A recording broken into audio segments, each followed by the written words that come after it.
Okay, so now what we're going to do is we're going to work our way through this primeval period. And the primeval period is just the period of time in which there's no recorded history, but what we see there is just the degradation of mankind and how sin just begins to unfold and unfold, and the wickedness of man increases and increases.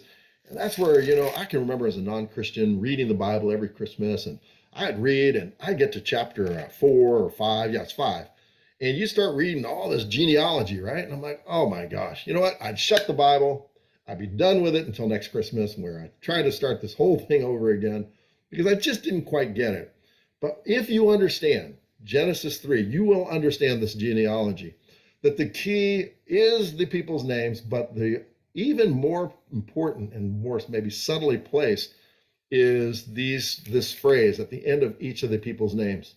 And he died, and he died, and he died, and he died. I guess we get to begin to see when God said in Genesis 2:16 that when you eat from the tree of the knowledge of good and evil, you will what? You will die. That the serpent was wrong and that God kept his word, and you shall die. All right. That then takes us to the story of Noah.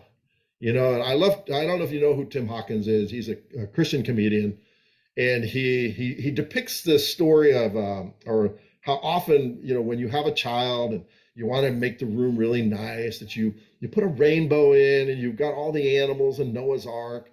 And really, he then goes on to talk about how Noah is saved from judgment, and that really you should have these people screaming and yelling. It's like, no, we're going to die. The flood's coming. And that is sort of ironic that we do that for a children's room. But that's neither here nor there. If you want to have some good Christian entertainment, I'd encourage you to go see Tim Hawkins and enjoy that. But in the meantime, let me share my screen, and we're going to look at Genesis chapter 6 through 9.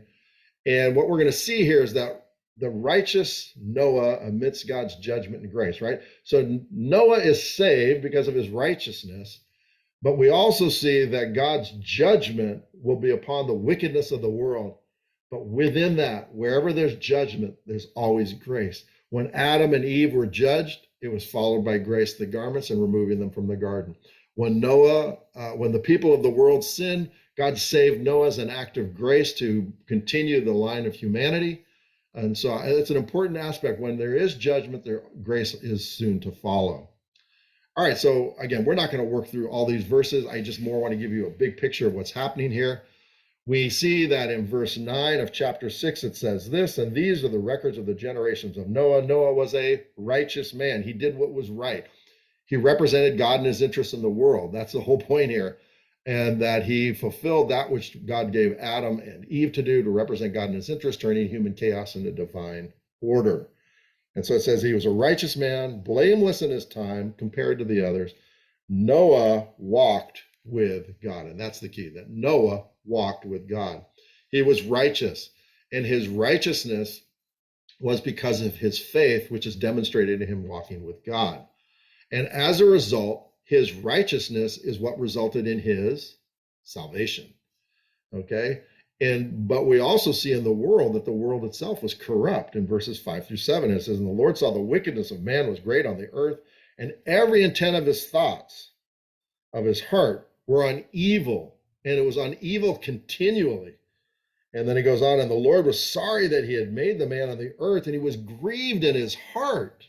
Verse 7, and the Lord said, I will blot out the man whom I have created on the face of the land, from the man to the animals and to the creeping things and the birds in the sky, for I am sorry that I have made him.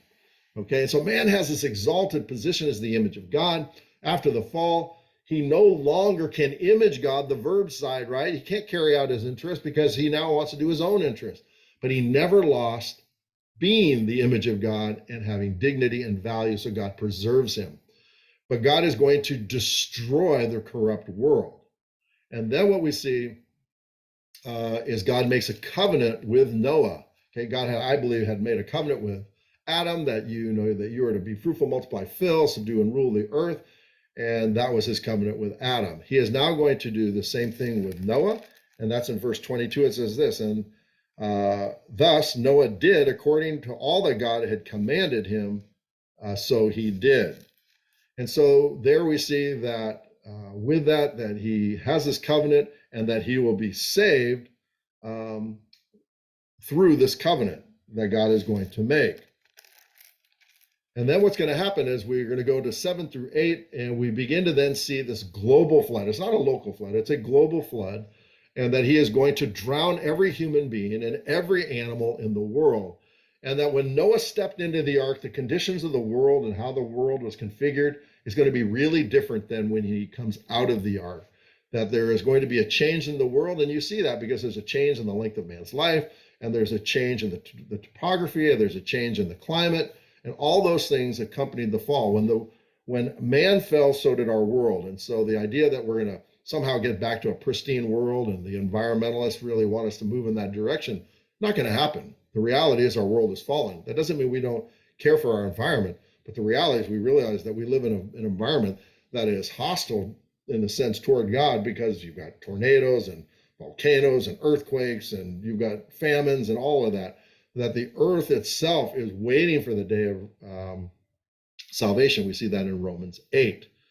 But what we're also going to see is that wickedness is punished by the flood, but obedience was rewarded, right? That because of Noah's righteousness, he and his family board the ark and they are saved. God then also, by an act of grace, brings the other animals on board. And at the end of that, in 8 through 22, we see this. It says, and Noah built an altar. So once the flood is done and the waters recede, Noah is going to then build an altar and worship God. It says, so he built an altar to the Lord, and he took every clean animal and every clean bird and offered burnt offerings to the Lord. And the Lord smells those, and he then recognizes that this is an offering of worship by Noah. So again, we see that this act of judgment is always going to then yield to grace. And so then when we get to this aspect, we see in chapter 9 that God is going to, in a sense, reestablish the covenant that he made with Adam. But because now it's this covenant that he made with Adam is in a fallen world, he's going to reconstitute that in his covenant with Noah. And so we see in verse 1 that the covenant that carries over is be fruitful, multiply, and fill. And so that's the fill side that we saw that the man and the woman were responsible for. And then the second part that carries over is for him, that the animals will fear you, right? And this is the idea that you have dominion over them, that you'll bring form to the world. And we said that you'll domesticate animals, that you'll be able to use them in a proper manner that God intended them, and you can now eat them. And possibly then that would mean that in Adam's time that they weren't eating animals. But regardless, and then we move from that. There are some changes though in the covenant that God made with animals. We're now in a fallen world. And one is that they can now eat animals. And so I do think that was a change. And the second is that there is a death penalty. If you take the life of man, then from you the life of man will be taken. Why? And it gives us the why, because he's made in the image of God. When man attacks man as the image of God, he is actually attacking God. And so an attack on God then is, the consequence of that is death. And this is why I believe he introduces the idea of death, that the man can take a man's life, which then would, I believe, then open the way for the death penalty.